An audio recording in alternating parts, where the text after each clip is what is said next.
Assalamualaikum warahmatullahi wabarakatuh. Baiklah, pada pertemuan kali ini kita akan membahas materi mengenai konsep dasar ilmu ekonomi.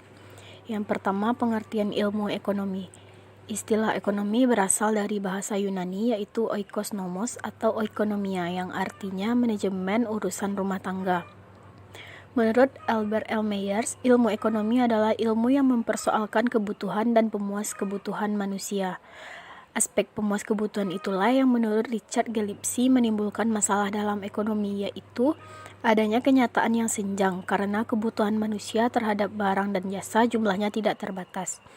Di lain pihak, barang dan jasa sebagai alat pemuas kebutuhan sifatnya terbatas. Kedua, pembagian ilmu ekonomi.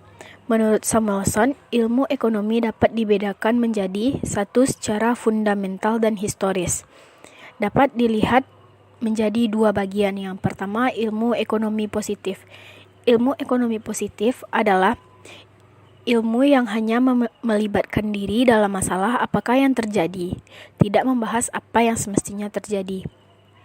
Dua, ilmu ekonomi normatif adalah ilmu ekonomi yang membahas pertimbangan-pertimbangan dan nilai, etika, dan kajian atau analisisnya. Secara umum, ilmu ekonomi normatif berseberangan dengan ilmu ekonomi positif.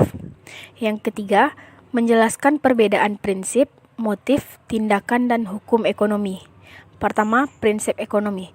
Prinsip ekonomi adalah dasar berpikir yang digunakan manusia untuk memaksimumkan suatu tujuan melalui pengorbanan tertentu. Yang kedua, motif.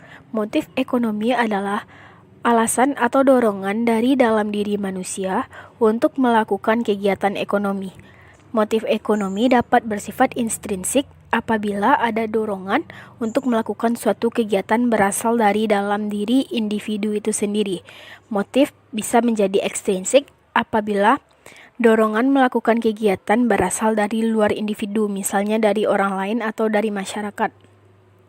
Berikut adalah beberapa motif ekonomi secara umum yang dilakukan oleh manusia. Yang pertama, motif pemenuhan kebutuhan. Yang kedua, motif mencari keuntungan atau laba. Yang ketiga, motif memperoleh kekuasaan. Yang keempat, motif sosial. Yang kelima, motif memperoleh penghargaan. Selanjutnya, tindakan ekonomi.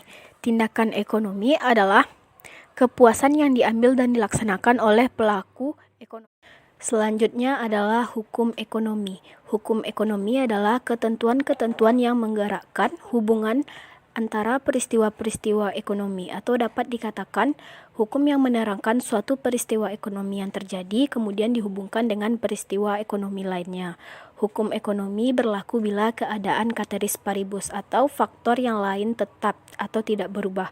Hukum ekonomi tidak berlaku mutlak disebabkan karena satu, selera manusia berubah, dua, tingkat kebudayaan manusia selalu berubah, tiga, pendapatan masyarakat yang mengalami perubahan, yang terakhir karena adanya perubahan jumlah penduduk dari waktu ke waktu. Itulah pemaparan materi dari pertemuan kali ini. Terima kasih atas perhatiannya. Assalamualaikum warahmatullahi wabarakatuh. Selanjutnya adalah